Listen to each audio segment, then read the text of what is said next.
News 24/7 Bangla TV.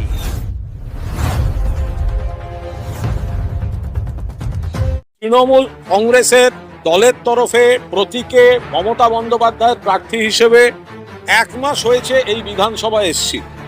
এখনই কোনো শিবির বদল বা অন্য কিছু এত বড় বিশ্বাসঘাতকতা করতে পারবো না। দল যখন বিপদে যদি একজনও দাঁড়িয়ে থাকে মমতাদির পাশে, সেটা কিন্তু কুণাল ঘোষ দাঁড়িয়ে থাকে। লোকসভায় যদি এতজন সাংসদ ওদিক ওদিক গিয়ে থাকেন, তাহলে সেটা যারা জাতীয় স্তরের পলিটিক্সটা দেখতেন তাদের এগুলো খতিয়ে দেখা উচিত, তাদের ব্যাখ্যা দেওয়া উচিত। এটা তো ওর ঘাড়ে দায় চাপি হবে না, শুধু যেন বিজেপির ঘাড়ে দায় চাপানো না হয়। বিজেপি ধরে নিচ্ছি এই দল ভাঙানোর পেছনে আছে, ধরে নিচ্ছি পুলিশ প্রশাসনকে দিয়ে চাপ সৃষ্টি করা হচ্ছে। যারা ভাঙছে তারা কি মানে কচি বাচ্চা যে তারা সব চলে যাচ্ছে? কেন যাচ্ছে, কি জন্য যাচ্ছে? একটা প্রশ্ন সেখানে আসবে। আর 2 হচ্ছে, যদি এমপি লেভেলেও এতজন ক্ষুব্ধ হন বা শিফট করেন, তাহলে আমাদের নেতৃত্ব কি আঙুল চুষছিলেন? তারা কি করছিলেন? তারা কেন যোগাযোগ রাখেননি?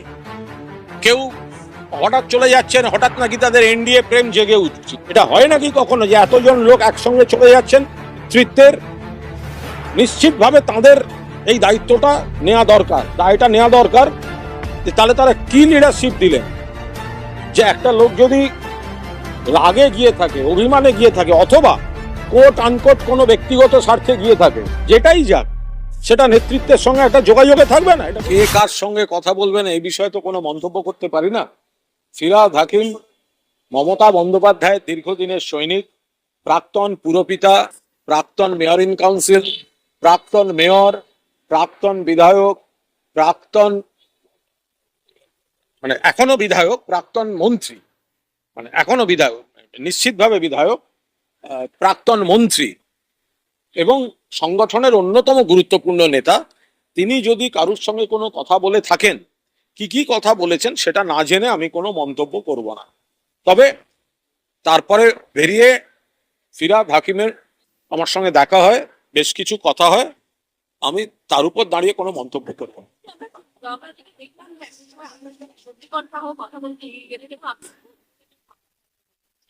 যেটা একেবারে আমি মানে যেটা হতে পারে তারা হয়তো একটা অন্য শিবিরে আছে ইত্যাদি, কিন্তু কেউ যদি আমার সঙ্গে একটা কোনো কথা ব্যক্তিগত স্তরে বলে, সেটা আমি সম্মত হই বা না হই, সেটা এইভাবে বলাটা ঠিক না।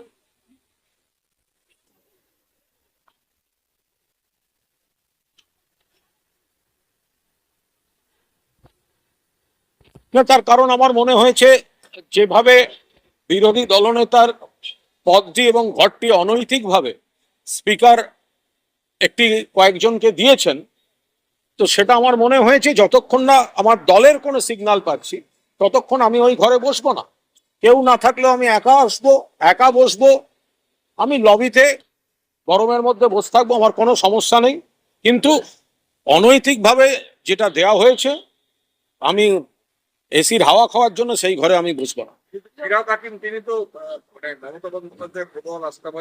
আমি আবার বলছি, মমতা বন্দ্যোপাধ্যায়ের প্রবল আস্থাভাজন, তৃণমূল কংগ্রেসের পুরনো নেতা, মমতা বন্দ্যোপাধ্যায়ের পুরনো সৈনিক, তিনি পুরপিতা, তিনি মেয়র ছিলেন, তিনি এমআইসি ছিলেন, তিনি গুরুত্বপূর্ণ মন্ত্রী ছিলেন, এখনো বিধায়ক। তিনি কেন গিয়েছেন, কি কথা হয়েছে আমি জানি না।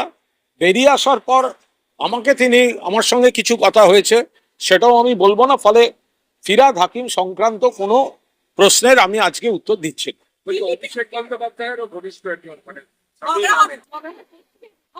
মানে তিনি পর্যন্ত আজকে দেখা গেল আগে সই করেননি আজকের মিটিং এ থেকে। কোথাও কি আপনাদের সংখ্যা কমছে? দেখুন, সংখ্যা কম বেশি তার কোনো এই সংখ্যা দিয়ে বিচার করছি না, একেবারেই সংখ্যা দিয়ে বিচার করছি না।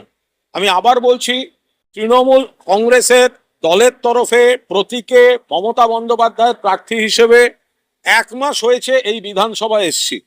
এখনই কোনো শিবির বদল বা অন্য কিছু এত বড় বিশ্বাসঘাতকতা করতে পারবো না। আমার জীবনে একসময় দল বিপদে ফেলে দিয়ে পাশে দাঁড়ায়নি, কিন্তু দল যখন বিপদে যদি একজনও দাঁড়িয়ে থাকে মমতাদির পাশে, সেটা কিন্তু কুণাল ঘোষ দাঁড়িয়ে থাকে। সাংসদ আজকে তারা জয়েন করে গেলেন, বলছেন যে এনডিএ লোকসভায় যদি এতজন সাংসদ ওদিক ওদিক গিয়ে থাকেন, তাহলে সেটা যারা এই জাতীয় স্তরের পলিটিক্সটা দেখতেন তাদের এগুলো খতিয়ে দেখা উচিত, তাদের ব্যাখ্যা দেওয়া উচিত। এটা তো এর ওর ঘাড়ে দায় চাপিয়ে হবে না, শুধু যেন বিজেপির ঘাড়ে দায় চাপানো না হয়।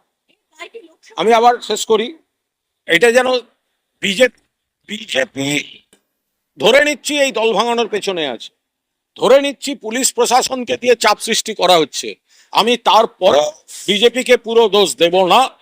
একদা ওরা যোগদান মেলা করে আমাদের থেকে অনেক ভাঙিয়েছে, আমরাও ওদের থেকে অনেক ভাঙিয়েছি। আমি যদি তর্কের খাতিরেও ধরে নিই ওরাই রাষ্ট্রশক্তির অপব্যবহার করে ভাঙাচ্ছে, এজেন্সি নামিয়ে ইত্যাদি করে ভাঙাচ্ছে, তা আমাদের দুটো জায়গা দেখা দরকার। একটা হচ্ছে যারা ভাঙছে তারা কি মানে কচি বাচ্চা যে তারা সব চলে যাচ্ছে, কেন যাচ্ছে, কি জন্য যাচ্ছে, একটা প্রশ্ন সেখানে আসবে। আর দুই হচ্ছে যদি এমপি লেভেলেও এতজন ক্ষুব্ধ হন বা শিফট করেন, তাহলে আমাদের নেতৃত্ব কি আঙুল চুষছিলেন? তারা কি করছিলেন? তারা কেন যোগাযোগ রাখেননি?